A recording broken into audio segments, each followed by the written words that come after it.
welcome back. Today I am going to be building kind of my dream house, and this is something that I've seen a lot of people post and build, and I've kind of been really crazy. What is your issue, puppy? Be quiet. I'm trying to make a video. Okay? Okay, good girl. So anyway, besides that, so this has been something I've kind of been hesitant to post because I kind of feel like your dream house changes all the time. I can come back a year later and I would end up making a completely different house because I kind of feel like your needs change over time. So this is a temporary dream house, if I can say that. So I really, really like kind of the farmhouse style, but the modern farmhouse style, I really, really love that. I think it's a really neat aesthetic. It's really slick and cool. I don't know how I would feel about upkeeping a white house. That's a lot of pressure washing.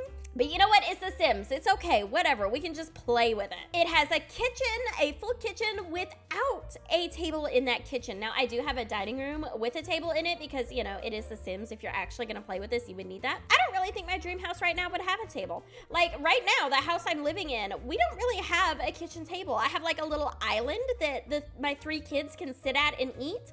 And then my husband and I, we just eat at our desks a lot of the time. So I don't really think I would want a kitchen table in my dream house as of right now because that's just one more thing I have to clean. But I did give my husband and I separate offices because we would definitely need that. Mine is kind of even set up to be a little bit of a streaming background so I don't have to keep using this green screen. Oh, one day I will get in a situation where I can just have a beautiful background behind me and I don't have to worry about the green screen. Today is not that day though. I have a green screen today.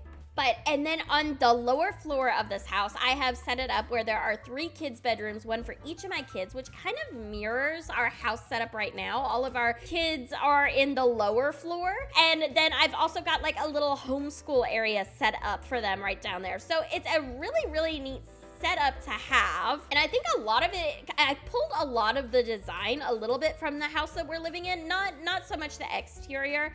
We're not living in a farmhouse, unfortunately. That would be so awesome if we were, but we're not. But the interior kind of mimics a little bit of where we're living now, just because the floor plan and the layout has just worked so perfectly for us. But like I said, who knows? In a year, I'll probably come back and build another house, and it will be completely different from this house, which makes me a little worried for actually shopping for a house because we just moved to Wisconsin and right now we're renting because we didn't know the area. We don't necessarily know where to buy a house, but we're going to buy a house at some point, and we're gonna have to make a decision on the type of house we want to live in probably for the next 20 or so years. So that's gonna be hard to kind of balance, what we need now versus what we may need 10, 20 years down the road. Right now, sure, I would love to have a big house because I've got 3 kids, a dog, and 2 cats. It's a full house. We need the space. But in 15, 20 years, my kids will probably be moved out of the house by then. I may not need all that space. Heck, in 15, 20 years, I may be too old to even clean all that space. I don't know. So it's kind of hard making a decision about something for forever when your forever needs kind of change. So that's something definitely that's something I'm gonna have to consider and think on. But I did take a little bit of a break from YouTube, not gonna lie. I did kind of vanish there for a week or 2, and I suppose I should maybe tell you guys what was going on. So I had an appointment at my doctor's office, and it's really just, routine appointment. I'm okay. Before I get too far into this, I'm not about to die or anything. I'm okay. But they did some blood work, and one of the things they checked was my A1C, and my A1C came back a little high. Now, it's not in the type 2 diabetes range. It's only a 5.9, but it's high enough that, hey, if I don't do something about this and I don't do something about it now and change it, I might get type 2 diabetes. And, I've not necessarily liked the way I've looked and the weight that I've been. And I've not liked it necessarily for a while, but it's always just been something I've kind of pushed to the back burner. I've had bigger problems, this, that, and the other. But right now with where life is, I don't really have an excuse anymore. anymore. I don't really have any bigger problems at the moment. So I kind of saw that, and I really don't want to develop type 2 diabetes. I would prefer not to develop any health risks. So I decided it was time to make some changes and start actively trying to be healthier. Now, notice I said be healthier and not necessarily just lose weight. Lose weight is part of that, obviously, but be healthier is it's a good part of it also, which I haven't done anything overly crazy. I have cut out sodas completely though, which to be fair, I was never much of a big soda drinker anyway. I always kind of get my water here, but that's just extra sugar and extra calories that I'm not really gonna miss it. I kind of got on the carbonated water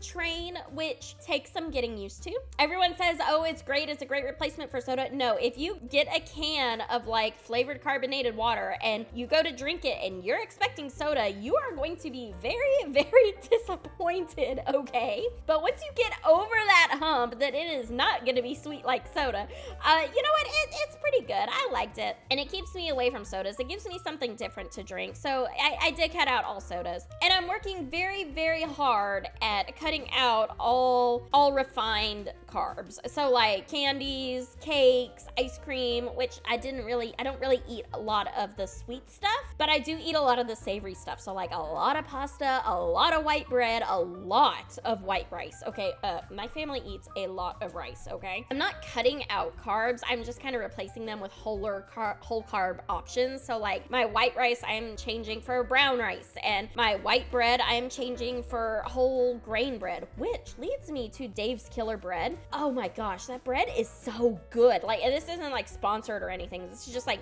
me picking up a loaf of bread at the store, and I just happen to like it. Like, really good. But anyway, so I'm doing a lot of that. I am portioning my meals, which I have, through doing it, have realized that was a lot of my problem. I didn't realize until I started actually portioning out food for me to eat. I never realized just how much food I would eat. Like, I would eat a lot, and I would eat out a lot. So a lot of fast food, and I think that's just kind of because for a long time we had a lot of stress in our life, and not gonna lie, fast food was a way to cope with it. You know, it gives you that hit of feel good for a minute, and then you don't feel good after you eat it because, you know, it's not exactly good food that's good for you. But I have mostly cut that out. I do give myself, you know, a few days here and there. I'm not overly strict with this. I don't want it to be something where I go into and I always feel like I'm on a diet. I can't have this. I'm not allowed to have that, because I don't think I'll be able to sustain that for a long time. I don't want to go on a yo-yo diet again and, you know, lose some weight and be doing good and then, you know, not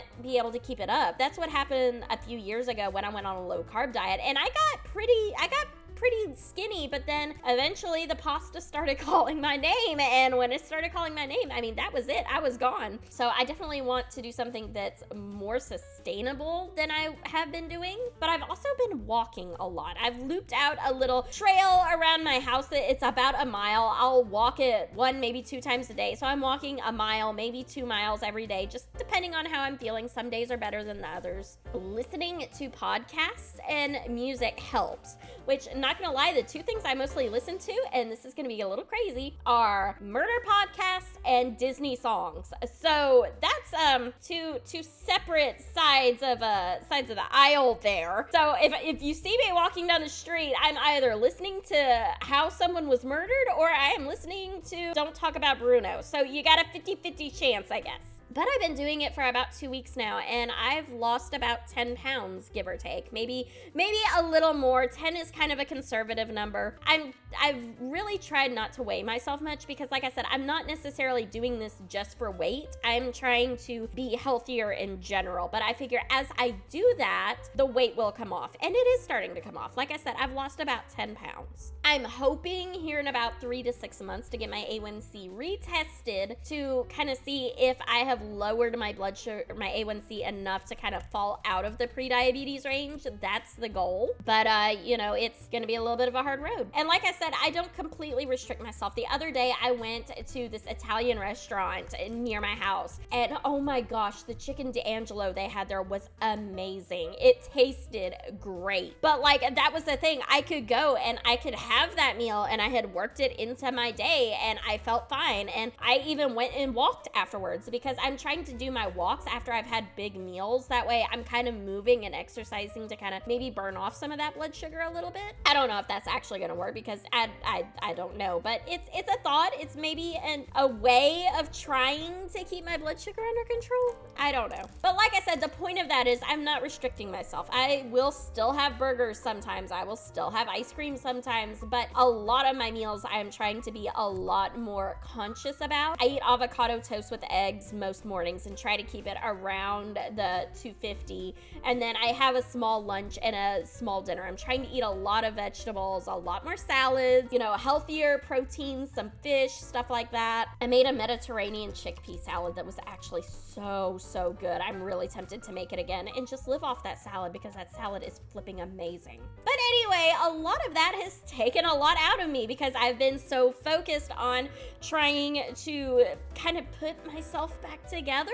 Does that make sense? In a way, it's kind of like a recovery, but it's a lot of work. It's a lot of work to take yourself from where you were, and I was in a very, very unhealthy state and way of life and thinking and stuff like that, and try to change that. So I had to take a little time, but I think I'm ready to jump back into this. That being said, though, there was something very interesting that I saw at Gamescom that I am really excited about. Hogwarts Legacy. I am so excited after that trailer because pretty much that trailer kind of confirmed that you can choose if you want to be on the good side or the dark side, and I am excited to play that game. Like, don't get me wrong, my channel is a Sims channel. Obviously, I play The Sims. The Sims will forever and always be my favorite game. I don't think I will ever have another game that I love as much as The Sims. But it's not the only thing that I play. I do play other games, and Hogwarts Legacy is way up high on my list of games to play because I was absolutely a Harry Potter kid growing up. I remember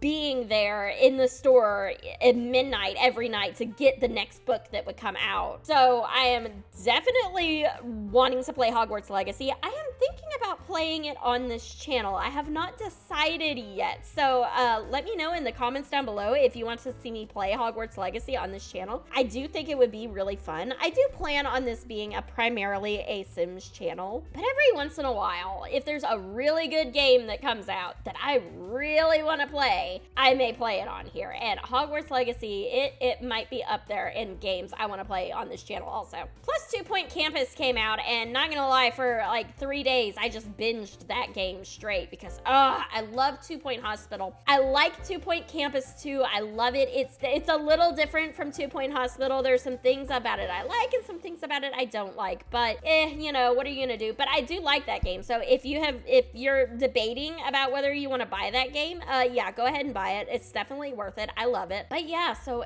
that has kind of been my life lately. Listening to Disney songs and murder podcasts, walking down the street, trying to get my eating habits in check, and playing a lot of 2 Point Campus while geeking out over a Harry Potter game. That's been me lately. I've got some of our high school Let's Play episodes coming up. Miss Liberty Lee is up next, and then we are full circle back around to Judith Ward. So that is really exciting to have with us. I will eventually get around to continuing with our werewolf legacy because I really do want to keep going with that. I don't know. I kind of feel like we're in a good spot with the high school Let's Play that we may just stay there for a minute. I still stand by me saying that the werewolf pack has so far been the best pack of 2022 from The Sims because it's kind of the pack. There's not many glitches in it. It works like it's supposed to, and it's not micromanagey. It feels like the high school year, and don't get me wrong, I like the high school years gameplay, but I feel like the pack came with a bunch of micromanagement, and I feel like that micromanagement is kind of what's tying up the gameplay not working so well. I feel the same thing happened in my wedding stories. It's just not really working out, and I don't really like it. And I understand why they're doing what they're doing with it. I can understand because that is kind of what the community asked for in a way. But I kind of think what people have to keep in mind is, I don't know, The Sims has always kind of almost been a sandbox game, kind of like a dollhouse game. You know, if you sit down and play with dolls, you can make them do whatever you want and whatever kind of relationships you want, and it's fun to have the consequences and stuff like that in there, and it's fun to have, story progression and stuff like that. But when I'm having to micromanage an entire entire freaking community. I just, I don't know. It's not for me. I don't like it. But I don't know. Maybe I'm in the minority on that. I don't know. But anyway, back to this house. Like I said, I had a lot of fun building this house. It's kind of that house that would work out perfectly for me as a family right now at this exact moment. Like in a year, that may change. I did have a lot of fun doing my kids' rooms though. So like the first kid that I have, my oldest, she's, oh God, she's 8 going on 16 right now. She thinks she's, you know, as big as she can be.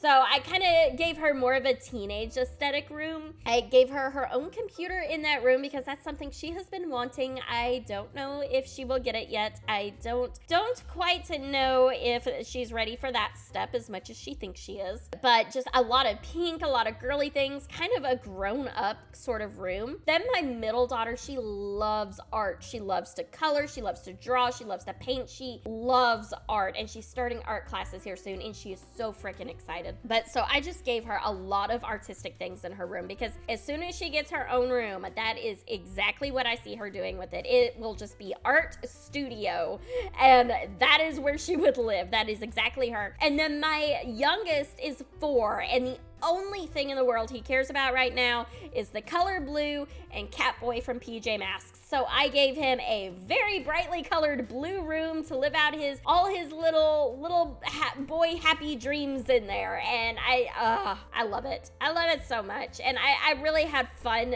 doing their rooms and kind of putting things in there that I think would fit their personalities. I did add a pool in the back of this house, not because I want a pool. I honestly, in my house, do not want a pool because they are so much maintenance. I love to swim, but I'd rather just like drive down to the lake and swim than actually have a pool that I have to take care of and clean and do this and do that. And it's just, ugh. But my husband wants a pool. That's one of the things on his list. He wants to have a pool in his forever home. That way he can go outside and swim whenever he wants. And for him, fine. But he's gonna be the one who's out there cleaning it, so. But anyway, I had a lot of fun with this. I've had a lot of stuff going on, but I am back. I've got 2 new Let's Plays coming out, and I am ready to get back into this. So, that being said, I will see everyone on the next video. Bye!